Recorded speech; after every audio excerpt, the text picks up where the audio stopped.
better to treat obesity, which is the root cause, rather than treating each complication associated with obesity separately. ಈ ಸಿಂಪ್ಟಮ್ಸ್ಗಳನ್ನು treat ಮಾಡೋದಕ್ಕಿಂತ root cause ಏನಿದೆ ಅದನ್ನ treat ಮಾಡಿದಾಗ ಅದರ result ಚೆನ್ನಾಗಿರುತ್ತೆ ಅನ್ನುವಂಥದ್ದು. ರೂಟ್ ಕಾಸ್ ಟ್ರೀಟ್ ಅಂದರೆ ಹೇಗೇನೋ? ಕರೆಕ್ಟ್. ಈಗ ಕೆಲವು ಎಕ್ಸಾಂಪಲ್ಸ್ ಕೊಡ್ತೀನಿ ನಿಮಗೆ. ಫಾರ್ ಎಕ್ಸಾಂಪಲ್, ಒಂದು ಬೊಜ್ಜು ಮನುಷ್ಯ ಇದೆ, ಅವ್ರು ಅರೌಂಡ್ 120-130 kgs ಇದೆ. ಅವ್ರಿಗೆ ಡಯಾಬಿಟೀಸ್ ಇರುತ್ತೆ, ಮತ್ತು ಬಿ ಪಿ ಇರುತ್ತೆ, ಕೊಲೆಸ್ಟ್ರಾಲ್ ಇರುತ್ತೆ. ಇದು ಮೂರಿಂದ ನಮ್ದು ರಕ್ತ ಹೆಪ್ಪಗಟ್ಟಾಗಬಾರ್ದು. ಅದಕ್ಕೆ ನಾವು ಒಂದು ಇಕೋಸ್ಪ್ರಿನ್ ಅಥವಾ ಕ್ಲೋಪಿಲೆಟ್ಟು ಈ ಥರ ಮಾತ್ರೆ ಕೂಡ ಕೊಟ್ಬಿಡ್ತೀವಿ. ಮತ್ತು ಉಸಿರಾಡೋಕ್ಕೆ ಕಷ್ಟ ಇರುತ್ತೆ, ಅದಕ್ಕೆ ಒಂದು CPAP ಮೆಷಿನ್ ಅಂತ ಹಾಕ್ತೀವಿ.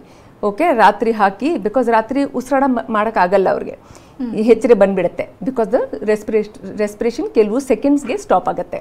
ಓಕೆ, ಅದಕ್ಕೆ ನಾವು ಸ್ಲೀಪ್ ಅಪ್ನಿಯಾ ಅಂತ ಹೇಳ್ತೀವಿ, ಅಬ್ಸ್ಟ್ರಕ್ಟಿವ್ ಸ್ಲೀಪ್ ಅಪ್ನಿಯಾ. ಸೊ ಈ ಮನುಷ್ಯಗೆ 5-6 ಪ್ರಾಬ್ಲಮ್ಸ್ ಇದೆ. ಸೊ ನಾವು ಏನು ಮಾಡ್ತೀವಿ, ಓಕೆ ಉಸಿರಾಡಕ್ಕೆ ಆಗ್ತಾ ಇಲ್ಲ, CPAP ಮೆಷಿನ್ ಹಾಕ್ಕೊಡಿ. ಡಯಾಬಿಟೀಸ್ ಇದೆ, ಡಯಾಬಿಟೀಸ್ ಔಷಧಿ ತಗೊಳ್ಳಿ.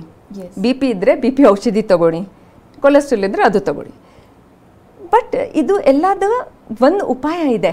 ಅವ್ರದ್ದು ಬೊಜ್ಜು ಒಂದು ಸತಿ ನಾವು ತೆಗೆದಿದ್ರೆ, if you can solve his obesity, automatically ಇದು ಎಲ್ಲ ಹೋಗುತ್ತೆ. ಅಂದರೆ ಬೇರಿಯಾಟ್ರಿಕ್ ಸರ್ಜರಿ ಅಂತ ಇದೆ. ಓಕೆ, ಎಲ್ಲರಿಗೆ ಭಯ ಅದರಿಂದ. ಬಟ್ ಸಣ್ಣ ರಂಧ್ರಗಳ ಮೂಲಕ ಮಾಡ್ತೀವಿ. 1-2 ದಿನ ಹಾಸ್ಪಿಟ್ಲಲ್ಲಿ ಇರ್ತಾರೆ ಜನ.